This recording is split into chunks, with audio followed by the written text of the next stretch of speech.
क्या वास्तव में प्रभु यीशु ने कभी भी कहा कि मैं ईश्वर हूं, मेरी आराधना करो, मेरी पूजा करो, मैं ही वास्तव में ईश्वर हूं? आज बहुत सारे सवाल उठाए जा रहे हैं, ना केवल गैर क्रिस्तीय लोगों के द्वारा बल्कि क्रिस्तीय लोगों के द्वारा भी ये प्रश्न उठाए जा रहे हैं। क्योंकि पवित्र वचन में ऐसे कुछ कुछ वाक्य हैं जिसको संदर्भ से यानी कॉन्टेक्स्ट से बाहर निकालकर हम प्रश्न पूछें या समझने की कोशिश करें, हमें लगेगा कि प्रभु यीशु वास्तव में ईश्वर नहीं है। तो आज की इस वीडियो वास्तव में एक सीरीज का प्रारंभ है। मतलब हम आने वाले दिनों में इसके बारे में और भी विस्तार रूप से मनन करेंगे। पवित्र बाइबल से कुछ वचनों को निकालकर हम उस पर मनन करेंगे जो हमें लगेगा कि वास्तव में उतना क्लियर नहीं है। उन सभी बातों को हम क्लियर करने की कोशिश करेंगे। मैं आज के मनन चिंतन में 2 वचन लूंगा और कुछ बातें आपको बताऊंगा। यदि आप क्रिस्तीय हैं शायद आप इन बातों को जल्दी समझ लेंगे। यदि आप गैर क्रिस्तीय हैं, आपको वास्तव में इसका जवाब चाहिए, तो इस वीडियो को पूरा देखिए और इसके बाद में भी जो वीडियोस हम बनाएंगे इसके बारे में आप उनके लिए भी इंतजार करिए, उनको भी देखिएगा। सबसे पहली बात, आपको पता है कि क्यों यहूदी प्रभु यीशु को मारे? उसका प्रथम कारण यही था, ईश निंदा। वो ईश्वर की निंदा प्रभु कैसे करते थे? प्रभु यीशु स्वयं ईश्वर होने का दावा करते। चारों सुसमाचार में हम प्रभु यीशु के दुख भोग मृत्यु के वर्णन हम देख सकते हैं। उनमें हमें यह बताया जाता है कि प्रभु यीशु स्वयं ईश्वर होने का दावा करते हैं। यही मुख्य कारण है क्यों यहूदी प्रभु यीशु को मारे। एक उदाहरण हम ले लेते हैं। संत लूकास रचित सुसमाचार अध्याय 22 पद संख्या 65 से लेकर 71 तक हम यहां देखते हैं कि प्रभु यीशु यहूदी महासभा के सामने खड़े। वहां उनसे ये पूछा जाता है कि वो क्या किए, क्या गलती है, तुम मसीह हो क्या? ये सब पूछने के बाद आखिरी में पद संख्या 70 में यह प्रश्न उनसे पूछा जाता है। इस पर सबके सब बोल उठे, तो क्या तुम ईश्वर के पुत्र हो? ईसा ने उत्तर दिया, आप लोग ठीक ही कहते हैं, मैं वही हूं। वास्तव में कोई भी यहूदी अपने आप को ईश्वर होने का दावा नहीं कर सकता था। उसको पत्थरों से मारकर उसकी हत्या कर देते थे। वो दंड था, क्योंकि ईश्वर ईश्वर है, वो मनुष्य नहीं। और यही कारण था यहूदी प्रभु यीशु को और मरवाना चाह रहे हैं। इसके साथ साथ और एक बात हमें ध्यान में रखने की जरूरत है। वास्तव में हम आगे बढ़ते समय उस कारण को देखेंगे। और ये कारण था, वे पापों को क्षमा करते थे। वहां लिखा हुआ है वचन में, केवल ईश्वर पाप क्षमा कर सकते हैं, कोई मनुष्य नहीं, कोई भी मनुष्य नहीं। लेकिन हम सुसमाचारों में, चारों सुसमाचार में हम देखेंगे प्रभु यीशु किसी की चंगा करते हैं, किसी को क्षमा करते हैं, तो लोग प्रश्न उठाते हैं, आप इस कार्य को किस अधिकार के साथ कर रहे हैं? किसी को क्षमा कर देते हैं तो मन ही मन उन लोग विचार करते थे, एक कैसे पाप क्षमा कर सकता है? केवल ईश्वर ही ये कर सकते हैं। लेकिन प्रभु यीशु क्या कहते हैं? यह अधिकार है मुझे, मैं कर सकता हूं, क्योंकि मैं ईश्वर हूं। वो वचन वहां बोलते नहीं, लेकिन बहुत सारे कार्यों के द्वारा प्रभु यीशु इस बात को प्रकट करते रहे। आइए प्रभु यीशु के जीवन से जुड़ी कुछ बातों को देखेंगे, जिससे हमें और स्पष्ट होता जाएगा कि प्रभु यीशु वास्तव में ईश्वर है।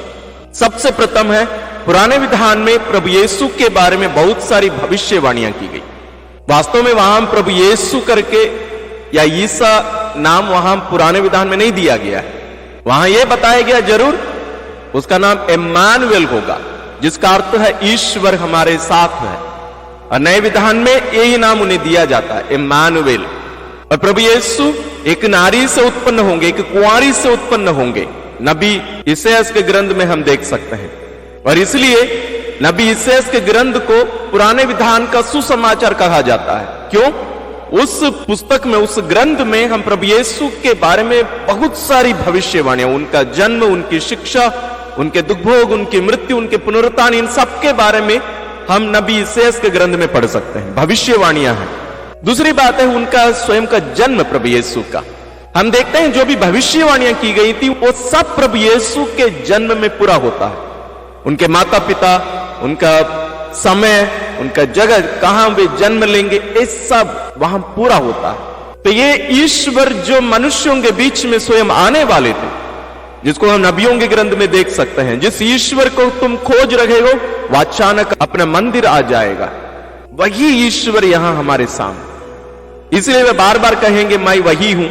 और तीसरी बात है, प्रभु यीशु की शिक्षा भी एक अलग प्रकार की एक शिक्षा थी। लोग बोले ये किस प्रकार की शिक्षा है, ये अधिकार के साथ बोलते हैं, ये अधिकार, और किसी में ये नहीं था। जो नबी उनके पहले आकर चले गए उनमें इस अधिकार को लोग नहीं देखे, उनके लेखों में नहीं देखे, लेकिन इनमें एक विशेष अधिकार दिखाई दिया लोगों को। और विशेष रूप से संत मत्ती सुसमाचार अध्याय 5 से लेकर 7 आप पढ़िए, 5, 6, 7, ये 3 अध्याय। तीनों अध्यायों में हम देखेंगे प्रभु यीशु पुराने विधान की शिक्षाओं को पलट लेते हैं या उसको आगे ले जाते हैं। जैसे उदाहरण के लिए, तुमसे कहा गया है तुम हत्या मत करो, लेकिन प्रभु यीशु क्या कहते हैं, लेकिन मैं तुमसे कहता हूं, लेकिन मैं तुमसे कहता हूं। इस प्रकार बहुत सारे वाक्य हैं, बहुत सारी शिक्षाओं को प्रभु यीशु एक प्रकार से और आगे ले जाते हैं या उनको रद्द करते हैं या उनको बदल देते हैं। यह अधिकार उनको कौन दिया? क्योंकि पुराने विधान में हम देखते हैं ईश्वर ही मूसा द्वारा इस्राएलियों को ये नियम दिए, लेकिन यहां नए विधान में ईश्वर स्वयं मनुष्यों के बीच में आकर उन शिक्षाओं को या उन आज्ञाओं को और आगे ले जाते हैं। अधिकार कोई साधारण मनुष्य के हाथ में नहीं था। और मूसा के द्वारा जो ईश्वर शिक्षा दिए हैं, आदेश दिए हैं, उनमें परिवर्तन करना मतलब वो बहुत बड़ी बात है। इसलिए इस्राएली या यहूदी प्रभु यीशु को स्वीकार नहीं कर रहे थे, एक कठोर शिक्षा देते थे। चौथा है जो चमत्कार प्रभु यीशु किए, सबसे महत्वपूर्ण एक चमत्कार है समुद्र पर चलना, पानी पर चलना। वास्तव में हम बहुत सारे मनुष्यों को भी आजकल लोग बोलते हैं हम भी पानी में चल सकते हैं। मैं देखा नहीं हूं, हो भी सकता है, लेकिन यहां हमें सुसमाचार में प्रभु यीशु के जीवन में ये चलते आने का अर्थ अलग होता है। क्या है? सबसे पहला, समुद्र में चलने के पहले प्रभु यीशु आंधी को शांत करते हैं। और प्रभु यीशु समुद्र पर चलकर जब शिष्यों के पास आते हैं, शिष्य उनके पैरों में गिरकर उनका दंडवत करते हैं। प्रभु यीशु ये नहीं कहते हैं कि नहीं नहीं नहीं मैं ईश्वर नहीं हूं, मैं साधारण मनुष्य हूं, मेरा दंडवत मत करो। अब इस संदर्भ में आप ये मत बोलिए कि हमारे क्षेत्र में लोग फादर लोगों के पैर भी पड़ते हैं लेकिन फादर लोग कुछ बोलते नहीं। ये यहां लोगों के रीति रिवाज है, ये हमारे समाज की रीति रिवाज है। बड़ों का पैर छूना, गुरु का पैर छूना, ये हमारे रीति रिवाज में। लेकिन यहूदिया में या इस्राएलियों के बीच में ऐसी परंपरा नहीं थी। इसलिए प्रभु यीशु के पैरों के या उनके चरणों में गिरकर दंडवत करना मतलब उनको ईश्वर मानना। और यह घटना पुराने विधान में भी होती है। क्या? ईश्वर लाल समुद्र को 2 भाग में बांट देते हैं। यानी ये बताता है कि ईश्वर जो सृष्टि पर अधिकार रखता है, तो प्रभु यीशु वो ईश्वर है, ये सृष्टि पर अधिकार रखते हैं। ये आंधी को शांत कर देते हैं। माने शिष्य लोग चिल्ला रहे थे, रो रहे थे, प्रभु के पास जाकर विनय करते हैं, प्रभु हमें बचाइए। प्रभु केवल एक शब्द बोलते हैं और वहां भी शिष्य डर जाते हैं उनसे, क्योंकि उनके एक शब्द से वो आंधी तूफान सब रुक गया। अधिकार। दूसरा एक घटना है 5000 पुरुषों को रोटी खिलाना। वास्तव में यदि वहां 5000 पुरुष थे तो कम से कम 10,000 और एक्स्ट्रा लोग रहे होंगे, महिलाएं, बच्चे। तो इन दोनों की गिनती इस्राएल में होती नहीं थी, इसलिए सुसमाचार लेखक उनकी गिनती नहीं लिखते हैं। इस घटना को पुराने विधान में भी हम देख सकते हैं। कैसे? इस्राएलियों को मरुभूमि में ईश्वर मन्ना खिलाए। यहां नए विधान में ईश्वर स्वयं यहां लोगों के बीच में आकर उन्हें खिला पिलाते हैं, क्योंकि वो चरवाहा है। तीसरा जो घटना हम देख सकते हैं प्रभु यीशु के जो कार्य हैं उनमें मृत लोगों को जिलाना। प्रभु लाजरुस को जो 4 दिन पहले मर गया था उसको जिलाते हैं। चौथा है पापों की क्षमा देना। जैसे कुछ समय पहले मैंने कहा पाप क्षमा का अधिकार केवल ईश्वर का, लेकिन यहां प्रभु यीशु लोगों के पापों को क्षमा कर देते थे। उन्हें केवल चंगा नहीं करते, लेकिन उन्हें क्षमा कर देते थे। 5वां एक कारण है स्वयं मृतकों में से जी उठना। प्रभु यीशु स्वयं मृतकों में से जी उठे, एक कोई भी मनुष्य नहीं कर सकता। 6वां है शिष्यों को दिखाई देना। वे कोई आत्मा नहीं थे।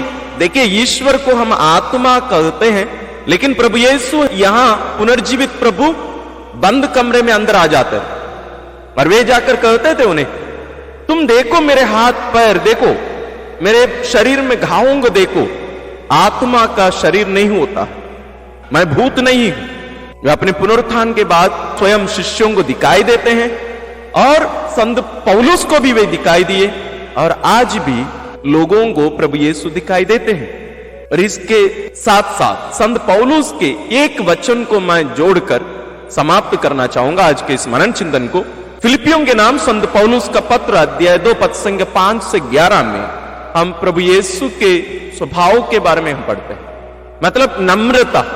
यहां संत पौलुस ये नहीं कहते हैं कि प्रभु यीशु महान व्यक्ति थे, एक नबी थे, नहीं, वे कहते हैं वे ईश्वर थे।